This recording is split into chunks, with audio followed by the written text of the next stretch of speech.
প্রিয় ফেসবুক বন্ধুরা, আমি আসছি এখন লোকনাথ আশ্রমের এই প্রবেশ গেটে। আমি প্রবেশ করছি। এইটা হলো ওনার সমাধিস্থল ওনার।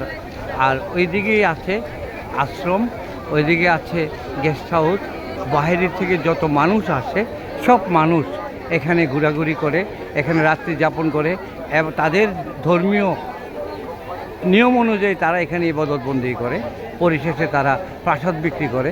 এবং এখানে দেখেন আমি দেখেছিলাম হযরত খাজা গরিবে নওয়াজ মাইনুদ্দিন চিশতি রহমতুল্লাহ আলাইহির দরগার সামনে এইভাবে তাবারক বিক্রি করে। ওইখানে তাবারকগুলো আজমির শরীফের তাবারকগুলো অনেক সুস্বাদু, অনেক আর তৃপ্তিদায়ক এবং অনেক মজার। আমি এটি খাই নাই, আমি এখনও তাবারক গ্রহণ করি নাই। তবে আমার কাছে এখানে সবচেয়ে বড় লক্ষণীয় বিষয়টা হচ্ছে এত সুশৃঙ্খল, এত শান্তি, কোনো ঘাত প্রতিঘাত, হিংসা বিদ্বেষ কোনো কিছু নেই। এখানে মুসলমান আছে, হিন্দু আছে, বৌদ্ধ আছে, খ্রিস্টান আছে, সবাই আছে। এবং এখানে সনাতন ধর্মীদের এখানে পুলিশ বাহিনী আছে, আইনশৃঙ্খলা বাহিনীর পুলিশ অত্যন্ত সাবধানতা অবলম্বন করে এই জায়গাতে অবস্থান করছে। এবং আমি একটু আগেই আপনার ওই দিকে তাদের সাথে কথা বলে আসছি। আমার কাছে খুব ভালো লাগছে, খুব সুশৃঙ্খল লাগছে। তো যাই হোক, সব কিছু মিলিয়ে আমি যে কথাটা আপনাদের কাছে বলতে চাই, আমি একটা অসাম্প্রদায়িক পক্ষের লোক বিধায় আমার প্রশ্ন হচ্ছে একটি, আমি মুসলমান, আমি নামাজ পড়ব, ইবাদত করব, আল্লাহকে ডাকবো, আল্লাহর অলিদের রওজায় আমি যাব, ঠিক আছে।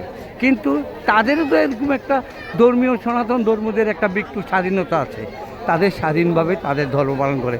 এখানে সোনারগাঁও বারুদি গ্রামে এই লোকনাথ আশ্রমে আমি আসছি আজকে।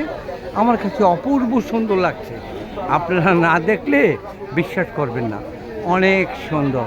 এখানে কোনো রকমের বিশৃঙ্খলা নেই, কোনো রকমের ঘাত প্রতিঘাত নেই, একজন আরেকজনকে কোনোভাবেই অপমানদায়ক কথা বলে না, প্রতিহিংসামূলক কোনো কথা বলে না।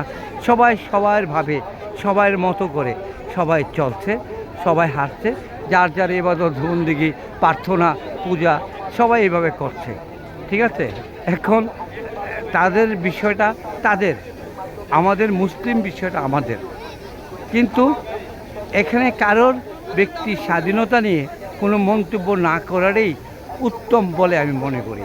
এই জন্য সবাইকে দেখার জন্য এবং আসার জন্য অনুরোধ করব। সব জায়গায় যাবেন, ঘুরবেন, দেখবেন, একটা ভিন্ন অভিজ্ঞতার সৃষ্টি হবে। এতে আর অন্য কিছু নয়। কিন্তু আপনি যার ধর্ম মূল ভিত্তির মূল জায়গা ঠিক রাখবেন, মূল জায়গাটা ঠিক রেখে সব জায়গায় যাবেন।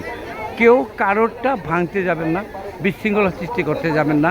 এই উদার্ত আহ্বান জানিয়ে আপনাদেরকে আবারও ধন্যবাদ জানিয়ে আমি বিদায় নিচ্ছি। আসসালামু আলাইকুম ওয়া রাহমাতুল্লাহি ওয়া বারাকাতুহু।